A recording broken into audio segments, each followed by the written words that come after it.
नमस्कार। झारखंड चुनाव में हेमंत सरकार दोबारा। जी हां, दरअसल चुनाव के दौरान जेएमएम ने हेमंत को यहां दोबारा का नारा तो दिया था। तब यह भरोसा किसी को नहीं था कि हेमंत सोरेन दोबारा से झारखंड की सरकार में लौट पाएंगे और बीजेपी लगातार उनके खिलाफ माहौल बनाने में जुटी रही। बीजेपी के तमाम कद्दावर नेता इस तरीके से माहौल बना रहे थे कि जैसे झारखंड में दोबारा हेमंत की वापसी ही नहीं हो सकती है। लेकिन इस चुनाव में कुल मिलाकर देखा जाए तो भारतीय जनता पार्टी में शामिल होने वाले चंपई सोरेन की स्थिति अब शायद खराब हो जाए, क्योंकि इससे पहले वो लगातार झारखंड सरकार में मंत्री और यहां तक कि सोरेन के जेल जाने के बाद मुख्यमंत्री की कुर्सी तक पहुंच पाए थे।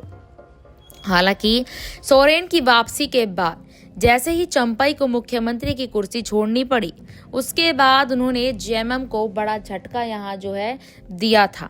इसी बीच भारतीय जनता पार्टी की सदस्यता ग्रहण कर ली थी। इस दौरान उन्होंने तमाम तरीकों से हेमंत सोरेन पर आरोप लगाए।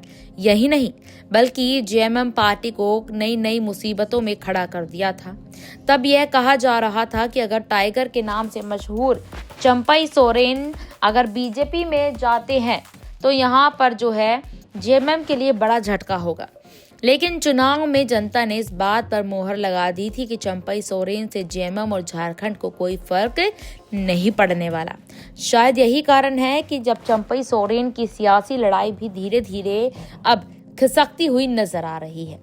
चंपई अगर अपनी सीट भी जीत जाते तो इसके बावजूद उसके लिए सबसे बड़ी मुश्किल विपक्ष में रह पाना, क्योंकि जिस हिसाब से वो सत्ता पक्ष में थे और मंत्रियों के पद पर कायम रहे, उस हिसाब से अगर देखा जाए तो चंपई सोरेन के लिए अब यह नई लड़ाई होगी और इस लड़ाई में यह कितना कारगर होंगे यह आने वाला समय बताएगा। कुल मिलाकर कहा जाए तो सोशल मीडिया प्लेटफॉर्म पर भी इसी बात की चर्चा तेज है कि चंपई सोरेन ने जेएमएम छोड़कर एक बड़ी गलती कर दी है और झारखंड में भाजपा की हार होने के बाद देश के बड़ी पार्टी, दिग्गज पार्टी भारतीय जनता पार्टी ने चंपई सोरेन को दरकिनार कर दिया है। अब चंपई सोरेन को इस बात का कहीं ना कहीं एक पछतावा हो रहा होगा कि उन्होंने जेएमएम का साथ क्यों छोड़ा। क्या आपको भी यही लगता है कि चंपई सोरेन जल्द ही जेएमएम में वापसी करेंगे? तो कमेंट सेक्शन में अपनी राय हमें जरूर बताएं। धन्यवाद।